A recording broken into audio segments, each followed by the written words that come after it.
मदरसों पर बैन लगाना सही है क्या? कई बार ये सवाल उठ रहा था, लेकिन अब जो सनसनीखेज खुलासे हो रहे हैं उससे तो यही लगता है कि बैन लगाना ही बिल्कुल सही है।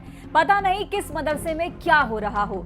उत्तर प्रदेश के प्रयागराज की चर्चित मदरसा जामिया हबीबिया मस्जिद आजम में 28 अगस्त को जाली नोट बनाने वाली मशीनें बरामद होने के बाद जैसे जैसे ये जांच आगे बढ़ रही है वैसे वैसे बड़े खुलासे हो रहे हैं। वैसे वैसे जांच में कई चौंकाने वाली बातें सामने आ रही हैं, जिसने प्रयागराज कमिश्नरेट पुलिस के साथ साथ तमाम सुरक्षा एजेंसियों के होश उड़ा दिए हैं।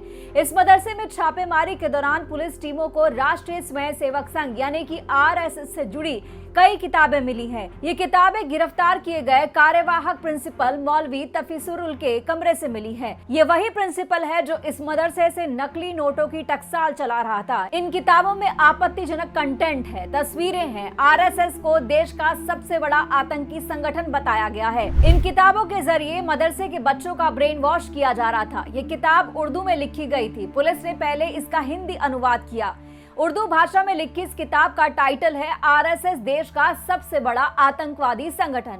अब किताब के अंदर के पन्नों में क्या लिखा है वो भी आपको बताते हैं। किताब में आरएसएस के खिलाफ कई भड़काऊ लेख लिखे गए हैं। इसके अलावा देश में हुए आतंकी घटनाओं का जिक्र इसमें है। बरामद की गई किताब के लेखक महाराष्ट्र के पूर्व आईजी एसएम मुशर्रफ हैं। वो मुंबई बम धमाके पर किताब लिख चुके हैं। पाकिस्तान के अखबार डॉन में भी उनके लेख छपते रहते हैं। मदरसे में इस किताब के मिलने से सुरक्षा एजेंसियों के कान खड़े हो गए हैं। दरअसल नकली नोट बनाने की मशीनों के बरामद होने के बाद से ये मदरसा जांच एजेंसियों के टारगेट पर था। इसके बाद जांच के दौरान प्रिंसिपल के कमरे से ये भड़काऊ स्टडी मटेरियल बरामद हुआ है। अब सवाल है कि क्या ये मदरसा हेट स्टडी का एपिक सेंटर बना हुआ था?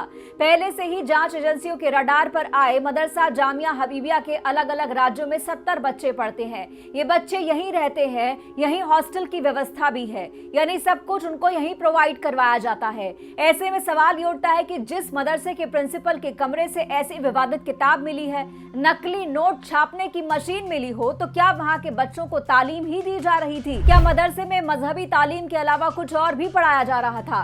क्या बच्चों के सिलेबस में इस तरह की विवादित किताबें भी शामिल की गई थी?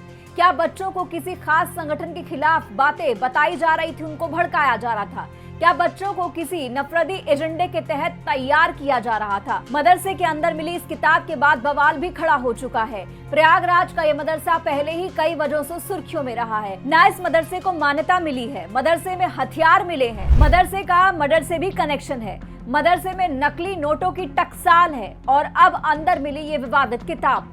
सवाल उठता है कि आखिरकार इस मदरसे में चल क्या रहा था?